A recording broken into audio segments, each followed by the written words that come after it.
본 방송에서 제공하는 정보는 투자 판단에 대한 조언일 뿐입니다. 투자에 대한 판단과 결정은 투자자 본인에게 있음을 알려드립니다.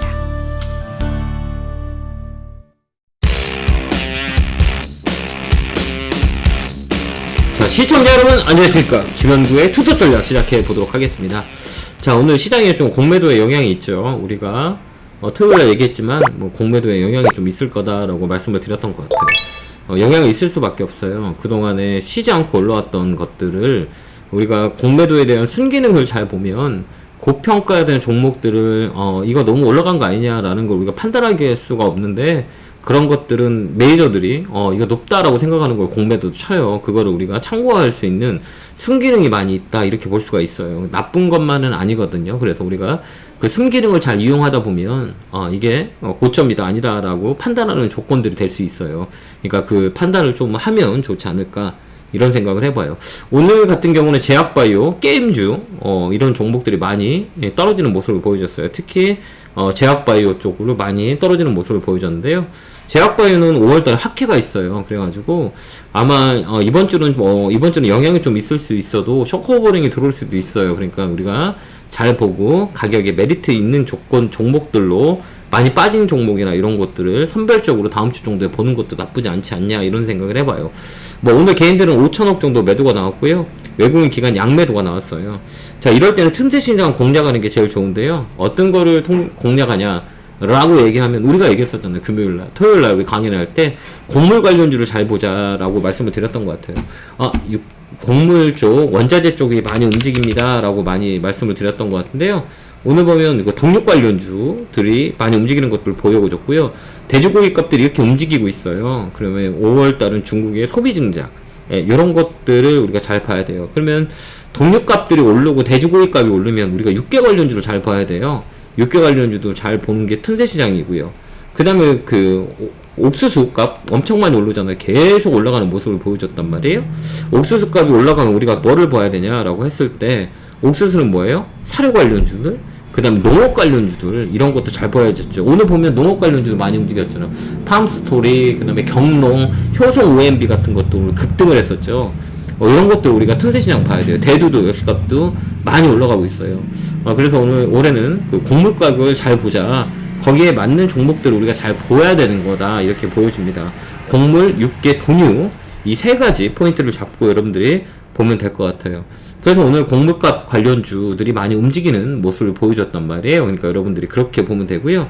내수 쪽, 오늘은 뭐 롯데칠성 오늘 뭐 급등하는 모습을 보여줬고, 그 다음에 호텔신라, 추천주였죠. 호텔신라도 오늘 잘 가는 모습들을 보여줬단 말이에요. 그 다음에 오늘 뭐 신세계, 백화점 쪽, 유통 쪽도 오늘 잘 버티는 모습을 보여줬고, 문제는 뭐였냐, 오늘 제약바이오가 많이 움직였어요. 많이 빠졌다, 이렇게 보면 돼요. 뭐 DN이니크, 뭐 18%, 휴마시스, 오늘 급등했던 종목들이 오늘 급나가는 모습을 보여줬고요. 드래곤플라이, 그죠? 그 다음에 BNG 스틸, 그동안 많이 움직였던 거예요. 하이트론, 그 다음에 수젠텍, 뭐 이런 것들, 그 다음에 보령제약, 이런 것들 많이 움직였어요. 밑으로 하락으로 신풍제약 이런 것도 많이 빠졌고요. 그 다음에 종근당바이오, 뭐 바디텍메드, 뭐 이런 것들, 그 전에 이 제약바이오 오늘 이렇게 많이 빠졌는데, 이번 주 잘 지나고 다음 주에 보면 저점이 나오지 않을까, 이렇게 보여져요. 쇼커버링이 한번 들어오지 않을까, 이렇게 봅니다. 그래서 다음 주 정도에 한번 제약바이오로 관심 있게 보는 것도 좋지 않겠느냐 라는 판단이 들어요. 그러니까 다음 주 정도 보면 되고, 오늘 개인들은 뭐 5천억 정도 매수, 양매도 들어왔잖아요.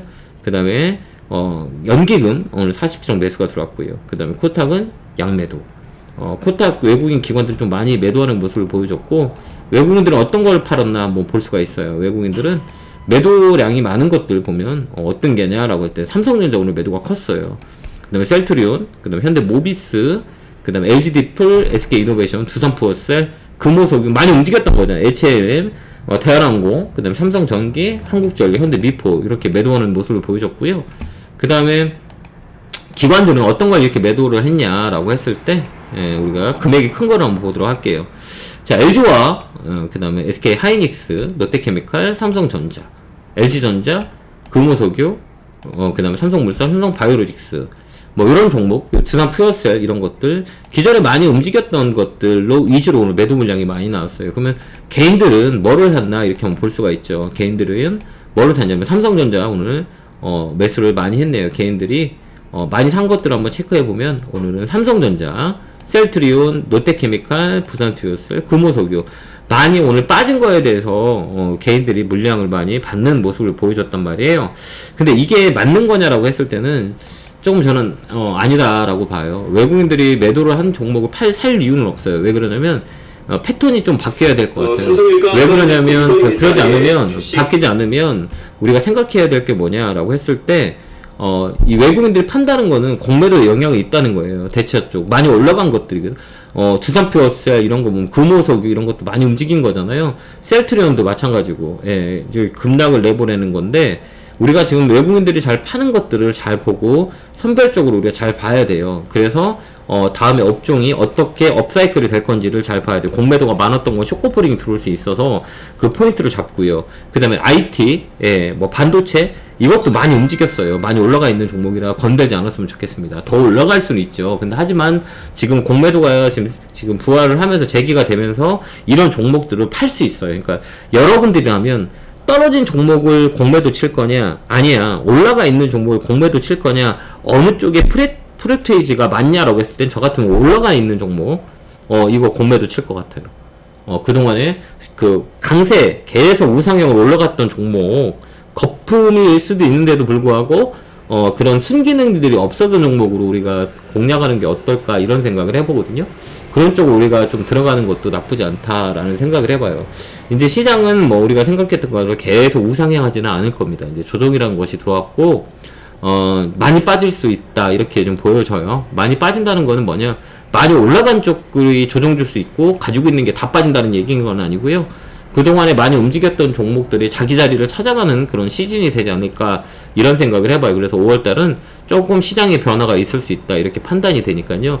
너무 공격적인 매수보다는 좀 릴렉스하는 매도가 좋지 않겠느냐라는 생각을 해봐요. 그래서 얘기했지만 공매도에 벗어난 종목들 되게 많이 있거든요. 그 종목들 위주로 올라갔고 그동안 못 올라갔던 종목들이 오늘 움직이는 모습을 보여줬잖아요. 호텔신라, 뭐 신세계 뭐 이런 것들 올라가는 모습을 보여줬고 그런 그 내수조 쪽으로 우리가 잘 보면 돼요. 그 다음에 인프라 쪽, 이쪽 남아있고요. 그러니까 시가총액을 잘 봐야 되는 거예요. 시가총액, 거래소 같은 경우에는 5천억 밑에 있는 것을 보면 되고요. 그 다음에 코스닥도 5천억 밑에 있는 걸로만 당분간은 보면 공매도 영향이 안 들어올 수 있다. 이렇게 보여져요. 그러니까 5천억 밑에 스몰캡 종목으로 실적이 나면서도 그 다음에 이 업황이 살아나는 업황에 있는 종목군으로 우리가 보면 되지 않을까라는 생각을 해봐요. 아까도 얘기했지만 농업 관련주나 그죠? 이런 영향이 하나도 없는 거. 그 다음에 정책주 뭐 이런 것들 이런 것들을 우리가 보면 어떨까냐 이런 생각을 해봐요. 그러니까 조금 더 부지런하게 우리가 시장을 잘 보고 판단을 해야 되는 시간이 아닌가라는 생각을 해봐요. 그다음 코스닥 같은 경우는 변동성이 되게 크잖아요. 오늘 코스닥 같은 경우는 2%가 빠져버렸으니 얼마 더 올려졌겠어요. 이건 뭐냐면 대형주 위주로 제약바이오가 많이 겹쳐 있어서 제약바이오가 빠지면서 이게 좀 밀린 건데요. 제약바이오에 대한 변화가 다음 주부터는 일어날 거라고 보여지거든요. 그러니까 여러분들도 그 포인트를 보고 대응하면 돼요. 그래서 올라가 있는 종목보다는 올라갈 수 있는 종목, 그동안 소외받았던 종목 위주로 우리가 잘 보면 되지 않을까 이런 생각을 해봅니다. 자, 오늘도 고생 많으셨고 이제 앞으로 제가 이제 종목 추천은 하지 않습니다. 이제 오늘부터 여러분들한테 종목을 줬던 것들을 종목 추천을 하지 않을 계획이고요. 그 안 한 이유는 우리가 얘기했지만 토요일날도 얘기했지만 저희가 너무 스트레스를 받아가지고 올라가면 올라간다고 언제 팔았냐고 전화 오고 떨어지면 떨어지냐고 왜 떨어지냐고 전화 오고 해서 업무에 차질이 많이 생겨요. 그래서 제가 이제 종목 추천을 하지 않고 업종과 시장 상황을 브리핑해 주고요. 할 거니까 여러분들 참고됐으면 좋겠습니다.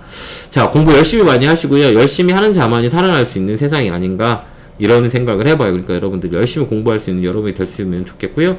제 방송을 잘 보면 힌트가 많이 나가니까요. 여러분들이 그 힌트를 찾아가지고 종목을 매수하면 더 좋지 않을까 이런 생각을 해봅니다. 자, 오늘도 고생하셨고요. 에너지 넣어드리도록 하겠습니다. 개구력을 팍팍! 감사합니다.